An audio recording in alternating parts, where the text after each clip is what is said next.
Okay, in this final video, it's to give you some things that I do on special teams. Again, as I've mentioned before, I typically don't have the best personnel. So in order for us to win and be competitive and feel good about ourselves, I do things a little differently, although not everything. And you'll just see some little tweaks here and there in special teams that I try to use to stop us from getting beaten on that end of the ball and sometimes catch some people flat-footed. So let's get going on this. On kickoff return, we just use a 5x5. If we're going to do a middle return, generally I will not block the two outside men because we're going right back at the kicker. So this would be against a 5x5 kickoff team. So we don't block the two outside men. We always attack the kicker hole. You'll see all of our people are assigned a man to block away from the middle, right? These two men, though, are going to cross block to kick these guys out and widen the hole, but everybody else is taking people away, and we're letting these guys come down in their containment, and then this man's leading through. If this man returns and catches the ball, he's coming over, and then he's going to lead him upfield, picking up anybody that might break loose. The whole idea is we can't get here till we get past there. We can't get here till we get past there. So the returner is going to follow these two guys straight up the field. And he will pick up, if one of these two guys breaks loose, 5 or 6, he'll help this guy pick them up. But we're going to cross block with these two. Okay? Then if it's a 6-4 kickoff team, depending on whether they kick to the 4-man side or the 6-man side, we won't block the outside man on that side.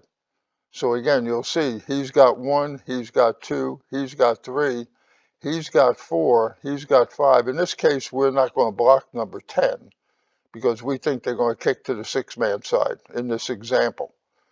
He will take 9 to keep him from crashing down, but now he'll go for 4, he'll go for 5. Everybody else is kicking these people out. Again, if he catches it, he's moving over here and then leading him straight up the hole. If he catches it, he's coming over, leading him straight up the hole. Where I've seen this thing open up like the damn Red Sea in Moses when our guys execute this stuff properly. But there's no need for us to be blocking him if we're going here. If they kick to this side, then obviously we're not going to block him, and things will be the opposite. Again, your scouting report will tell where you're going to run the football back. On our kickoff return, this is going to be the same damn thing that everybody else does. The one difference is, although I have 8 men on the front, we have 1 man on each side offset backward. When he kicks, this man, if we're kicking to the right, will come in behind here as a free runner to follow the football. Everybody else is attacking, creating the cup that everybody tries to get. We'll always try to kick out near the hash mark. I'm sorry, out near the numbers. So it doesn't go out of bounds, but we want to try and pin this guy into a third of the field.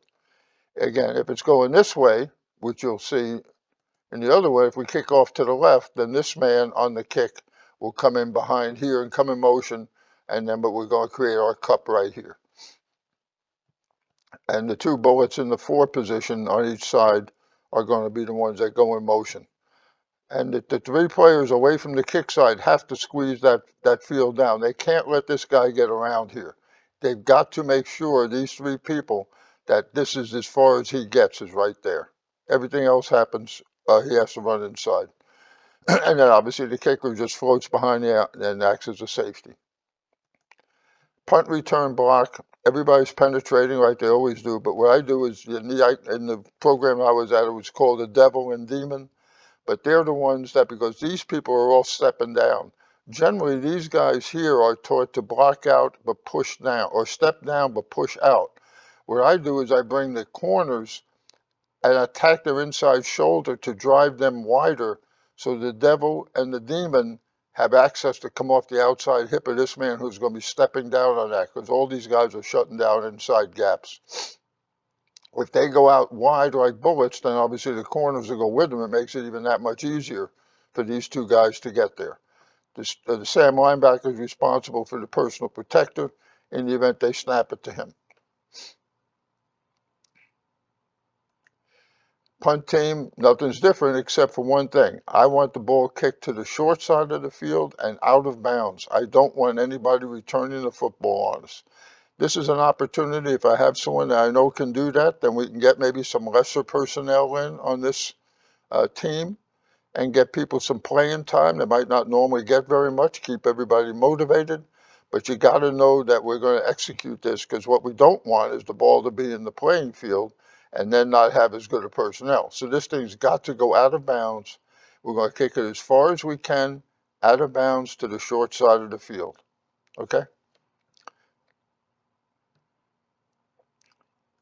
Now, in our extra point and particularly extra point game, we run a couple of tricks on people where they're going to make them use up practice time if they see us do it a few times. But we got a couple of ways of running these trick plays on our extra point game, and we run it for 2 points.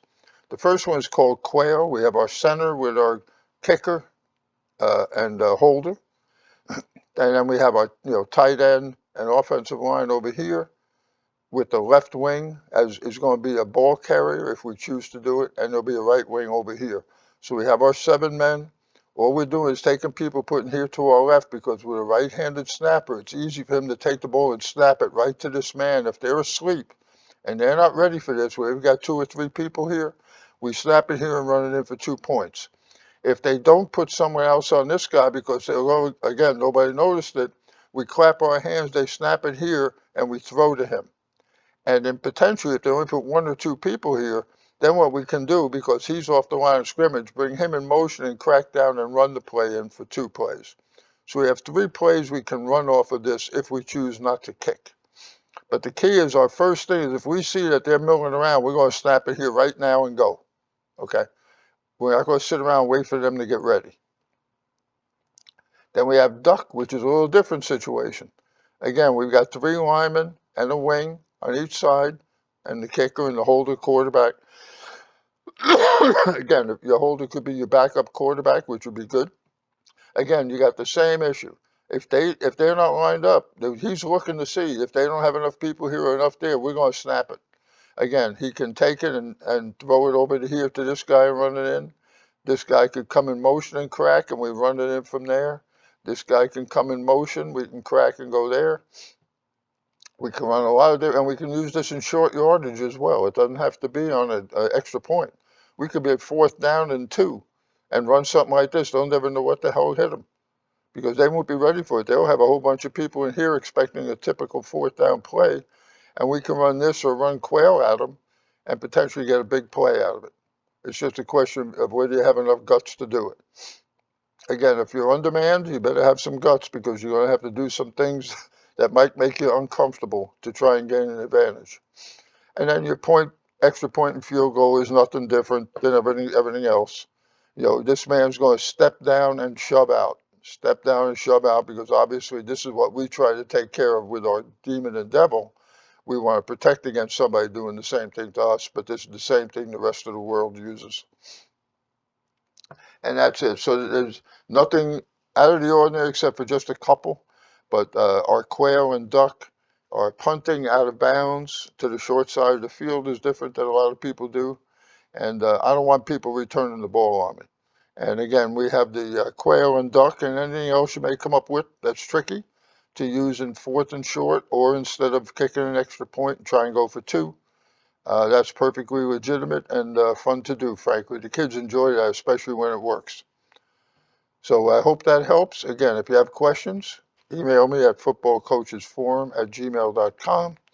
And I hope this stuff helps you, and I wish you all the best.